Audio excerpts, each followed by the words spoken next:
Welcome to the Tradies in Business podcast. Join your host, Nicole Cox, as she dives into the real stories, tips, secrets, and stuff-ups from guests both inside and outside the trade world.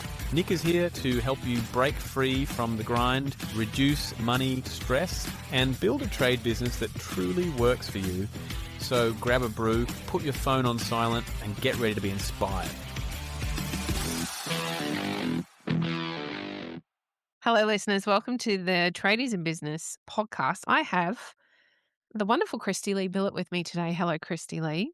Hey, Nick. Great to be with you. Likewise. Now, Christy Lee, for those of you that have heard her on the podcast before, has an amazing business called People Powered HR. It is one of my favorite business names, actually. It's very, very clever. And we were having an amazing chat this morning off air before we pressed record about the power of AI, but we're also discussing some of the downsides. And I think particularly in your industry, Christy Lee, it's something that we should be highlighting. But before we get started, maybe you could, for any new listeners that haven't experienced you before, maybe you could give us a little bit of a brief about how you came to be doing what you do. Absolutely. And I'd love to because I'm celebrating 20 years in business this year. So Amazing I achievement. feel incredibly old. But I help small businesses with all things people in their business. So I'm the CEO of People Powered Business and the host of the People Powered Business podcast and founder of People Powered HR, as you mentioned.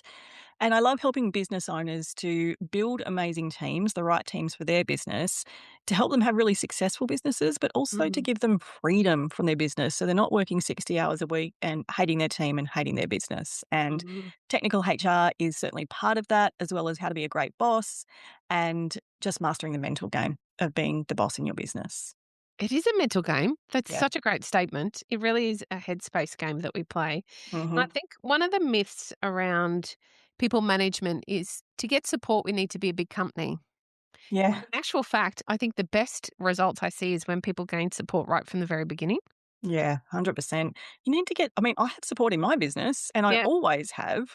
You need to have support around you. I think we have this misconception, especially in smaller businesses, that we need to figure it out ourselves. Like I Yeah. remember doing a payroll course because when I was like 8 months pregnant with my second child, because I thought I definitely needed to understand bookkeeping and payroll. Stupidest thing I've ever done. Just hire the bookkeeper then. So we don't have to figure it all out ourselves. The best thing to do is to get good advice around us. Yeah, I think one of the myths comes with costs. And when you talk Mm. about, maybe I won't mention any names, but there are some big companies out there that charge an awful lot of money and lock you into some dreadful contracts. Mm. And that probably really muddies the waters for people like yourselves that are just fantastic providers looking to help business owners. There's a really big difference between the two. And so we tend to shy away. It's a little bit like any form of legal advice. I don't know how many times I speak to tradies who have found themselves in a situation they don't really know what to do with. And rather than looking for legal advice, they're trying to find a quicker, less Mm. expensive way around that, but turns into a far more expensive exercise if they had have taken that advice on early on that Mm. managed to get the way through without putting their foot in it one way or another. And I think Yeah. HR and leadership and people management is very, very much the same. Mm. We were talking about how there's this real trend now.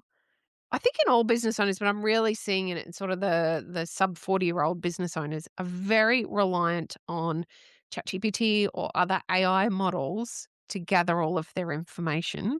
Yeah. When it comes to the legalities around people management, what kind of problems could this create for us? Oh, so many. It's so interesting. I love AI. I want to put that out there. I use it. I build tools with it for my members to use. But I know what I'm doing when I'm building those tools, and I know the legislation, and I'm certainly not building tools that navigate legislation. But so I'm testing it to see, is it at the point yet where it can read the award, can read legislation? And I can tell you, it cannot. Mm-mm. It cannot. So I was testing it based on some work I was doing just recently, actually, and I was referencing the privacy legislation, which is a really unique piece of legislation. It was ChatGPT was arguing back at me that I had the wrong name, and I reassured it I absolutely had the right name. It was quoting fictional legislation back at me.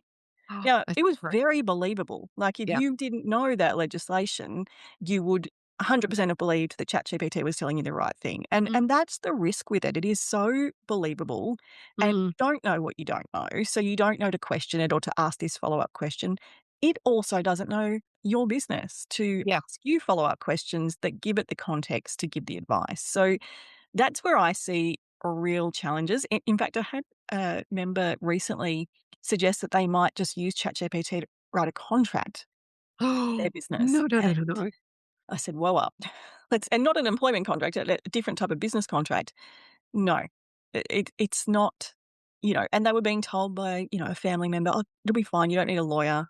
Get ChatGPT to do it." Risky business. Have we seen any of this tested in court just yet? Not yet, although the Fair Work Commission is in the process of releasing their AI guidelines about using Mhm. AI when you make a submission to the commission, because Yeah, obviously they're seeing it happen at their end. Unfair dismissal claims are being yeah. drawn up with AI. So they're releasing some feedback on that, but we are yet, at the time of recording, to see something go through the courts that is specific in relation to, "Well, I got this advice from AI," kind of situation, but it will happen. Yes, it absolutely will. I've heard some amazing stories about paralegals and other legal services turning up in court with misinformation because they've used ChatGPT to put together documents. And I can't even begin to imagine how embarrassing that would be in front of a judge when they're talking you down because they can see that you've used AI to I've formulate the spoke to a document. lawyer recently, and she told me there has been cases in courts where lawyers have quoted, precedent and case law that did not exist, Oh, that that's ChatGPT wonderful. or some other form of AI, hallucinated on. Wow. Okay. Concerning. So there's a lot of downsides when it comes to the legalities, and I imagine there must be some positives. There's got to be some areas here where it can be quite beneficial for a business owner due to efficiencies, perhaps. Have you seen it show up in a way that it can help?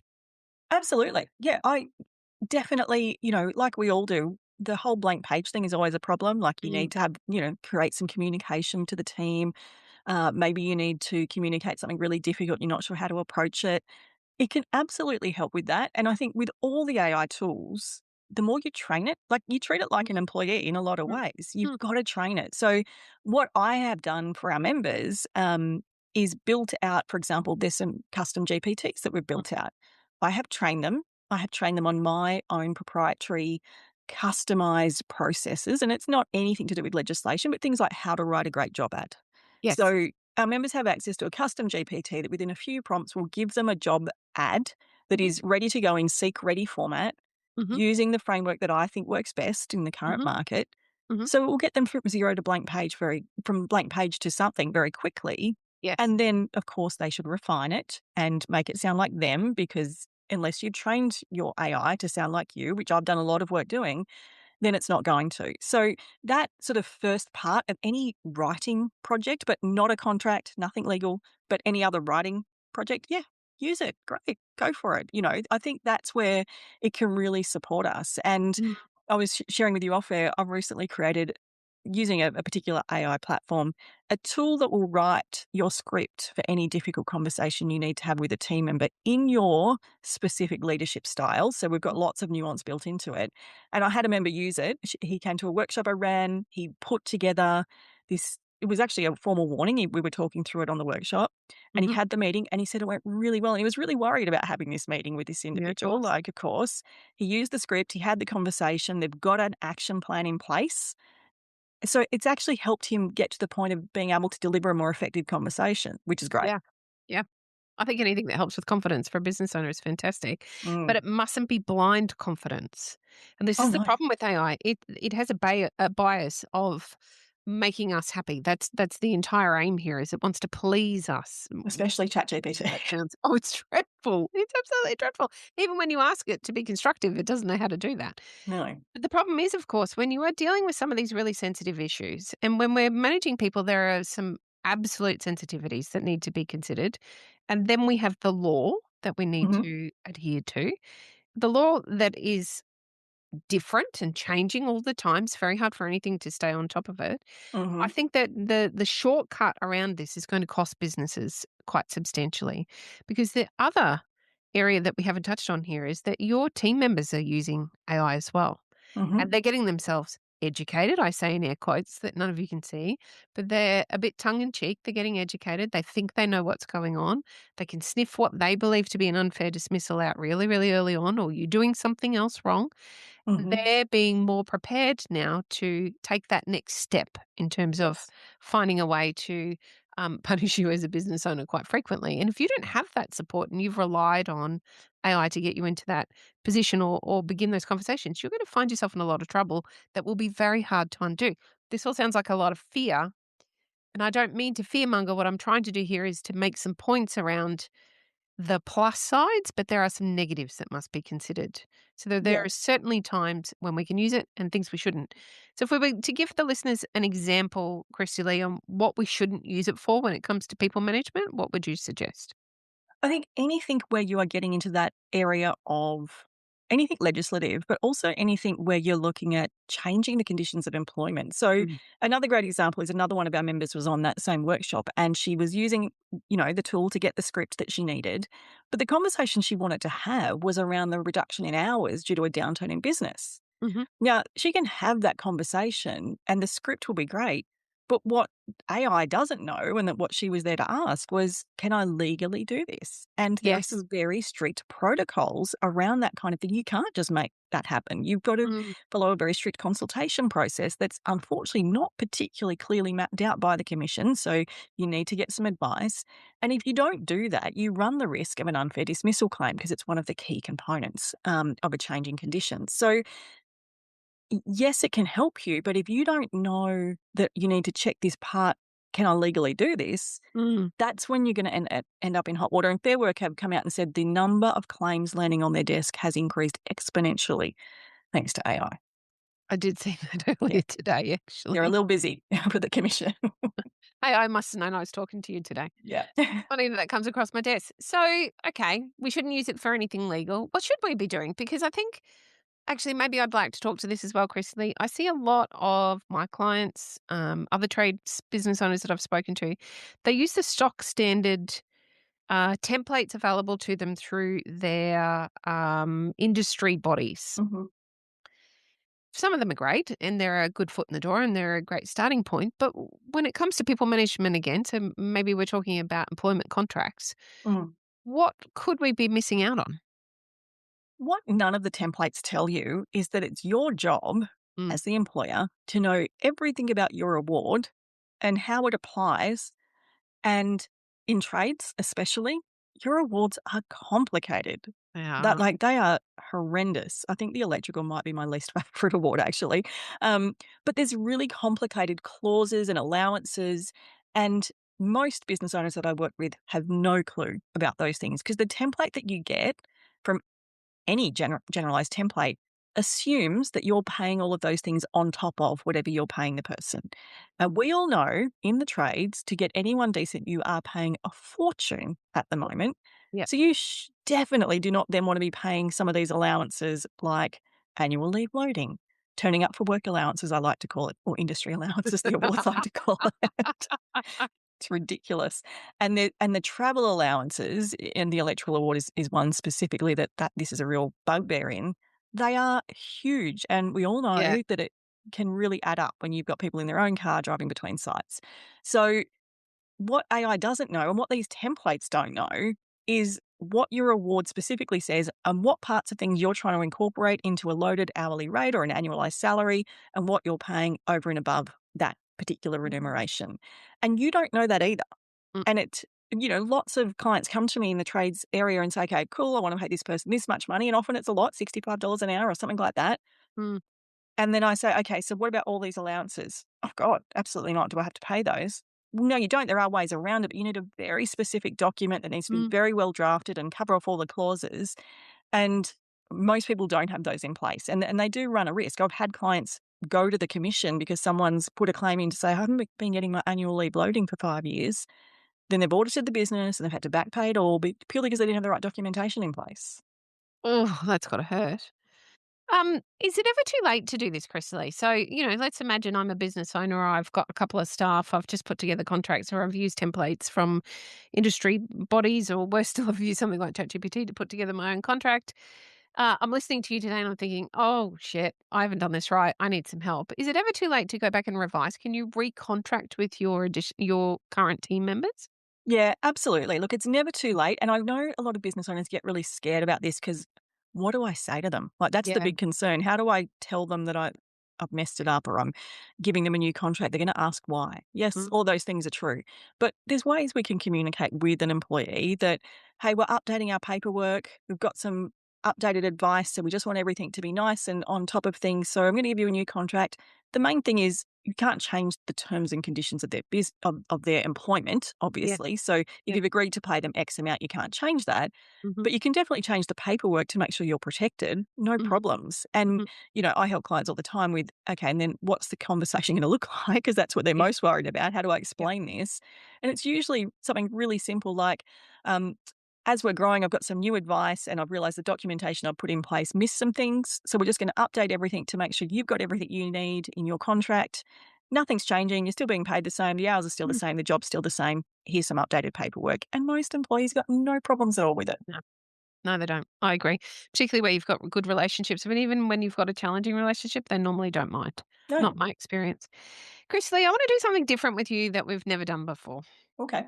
I would actually like to talk about your membership because I truly believe it is one of the most underutilized opportunities for trades business owners because I don't think they understand A, what they need it for, and B, just how supportive it can be at every stage of business. And so thinking about, oh, well, I was going to use his name, but I won't. We have one of our members I know has only recently joined with you because he's put on his first employee. Yes. And we wanted some contracts in place. And then, of course, he's going ahead and doing umpteen other things that are required to lead people well. So I Hmm. wonder if you can just unpack for us what your membership includes, how people get access to you, et cetera, et cetera. Yeah, absolutely. Thanks, Nick. I'd love to. Look, I think there's this misconception that HR is hard. And Mm, my job is to, I guess, debunk that myth. Yes, there's some technical stuff, but it's not nearly as difficult as you're led to believe by a lot of other people. But you do need to get it right. mhm. And so the membership is designed to be super accessible for any small business. It's really designed for businesses that have got less than 50 staff because once you get up to 50, you're probably going to need some in house HR and you should definitely go Definitely. down that path. Probably at 30, you're starting to think about getting some more serious independent advice. But if you've got your first staff member coming on board and you want to get it right, or you've got, 5 staff and you sort of start to think, oh, this is at the point where I probably want to get some paperwork in place because I didn't Mm, bother with that in the beginning, which is totally normal.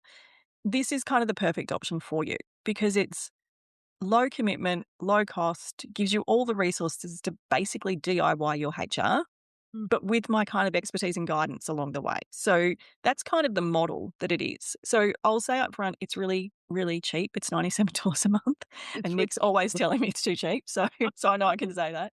But it's designed to be super accessible. So effectively what you get is when you join the membership, and there's no lock-in contracts because I just don't believe in that kind of thing. You can join and then leave at any time. But what you get is firstly immediate access to our Facebook group. And I know that sounds really silly, but this is where you actually get access to me to ask Mm, questions. And I had a new member actually push back. They just found us Googling. They're an engineering business and he joined and I'm like, no idea where this man came from. So he jumped on a welcome call, which is one of the things you get to do when you join. And I was asking him, where did you find us? He said, I was just Googling for HR help and you came up. And he's like, I don't know about the Facebook group. And I said, I really think you should join. I think you're going to get a lot of benefit. I said, post anonymously. And I said, I'll know who you are, but no one else will. So his first 2 questions he posted anonymously. Now he's in there every day asking questions. Like, I will get a comment from him every day, none of it anonymous, because he's realized that, it's firstly, it's really safe to ask questions. Yes. Secondly, lots of other people are asking questions. Mm, Some people from your industry, from lots of different industries. And you very quickly see that people are asking questions about everything from award compliance to, something to do with fair work to having a difficult conversation to what do I do about this person that's taking sick leave and not giving me a medical certificate? Like, whatever, just ask your questions. mm, And I get in there every single morning and answer whatever questions have been posted. So that's the first thing. You'll get a series of emails that welcomes you and tells you what's happening. One of those, you'll get to book a welcome call with me where we just jump on Zoom and have a chat and I find out about your business so I know how I can help you and point you in the right direction of your resources.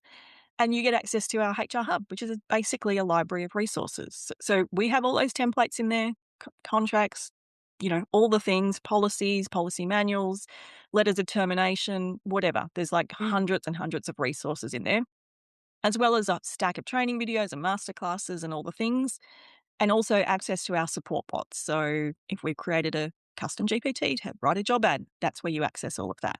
Yep. So that's just there for you to use whenever you would like to use it. And that's kind of the nuts and bolts of what we offer in there. It's amazing. It is ridiculously cheap. Yes, Super accessible. you do my head. It is. It is super accessible. And I really want to make the point, again, without naming the other company. 10 years ago, I used to pay $3,500 a month for this kind of support. $3,500 a month. As a business, we had 9 employees at the time, but that's how much it cost us. It was just ridiculous. And you can get this same level of support for $97. It's crazy.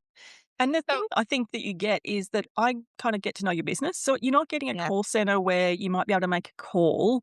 You can't call me on the phone. You can pay extra to book a Zoom with me, but for $97 a month, you're not calling me. But I know your business. Yeah. So I know that when you ask a question, you're talking about, the Building and Construction General On-Site Award. So I can go straight to that award and say, okay, so this is in clause whatever, and this is the thing you need to know. So it's not generic advice, and it's not advice of someone in a call center who isn't all that educated, which unfortunately is often the case. And even if you call Fair Work, it's not much better there. So you do get that more customized advice. And if you want one-on-one help, you can upgrade to get it. But I'm not baking it into this really expensive arrangement. Because most people don't need it all the time. You may need it from time to time when you're dealing with a difficult case. So why pay that huge amount when you're not necessarily going to utilize it? Pay the very low amount. Now, one of my favorite things that I see people put together is an employee handbook. That's like you get out of jail card for free when it comes with leading your team and dealing with the issues that come up on a day-to-day. You make that so easy and accessible for people to put into place in their business. It's a no-brainer for me in terms of how this can support you, your team, your leadership style, you as a leader and your development in the business. It makes a lot of sense. Yes, I'm fangirling. I think it's ridiculous that it's so cheap. I think it's very, very important. And that's why I wanted to really highlight it today, Christy Lee. I don't think enough people understand just how accessible this can be and how important it is for their business. And we've added an extra option as well, I'll let you know as well, Nick, where you can now do People Powered HR Plus, which I've only made available to members so far, so it's not sort of publicly known, but they can add, just again, month to month, a Voxer chat with me. If you're going through a tough period with your staff and you just need to workshop some stuff, you can just add that on, again, month by month. And in fact, a member of yours has done this recently. They're having a little time where they need some extra support and they just want to workshop some stuff, so that we've got an extra Voxer channel. I can just add it on, and then when they're finished, they'll just cancel it. And it's fine. They'll just go back into the normal membership. You're far too generous. We'll talk about that off air. All right, Christy Lee, if people are sitting there and they're thinking, okay, I'm about to put my first person on, or I've got 10 employees, I need to chat with someone, how do they get in touch with you? Super easy. You can just go to peoplepoweredbusiness.com.au and you'll find all the details really simply there. You can find me on Instagram, christy.lee.billet, or People Powered Business. I am on LinkedIn, my least favourite platform, but you can find me there if that's where you like to hang out. They're probably the simplest ways to find us. That's fantastic. Christy Lee, thank you as always. You're always very abundant with your time and your knowledge. Thanks, Nick. It was great to be here with you. Thanks for listening. You've been listening to Tradies in Business podcast with Nicole Cox. Find out more about today's guest, tools for your trade business, and other cool stuff at tradiesinbusiness.com.au.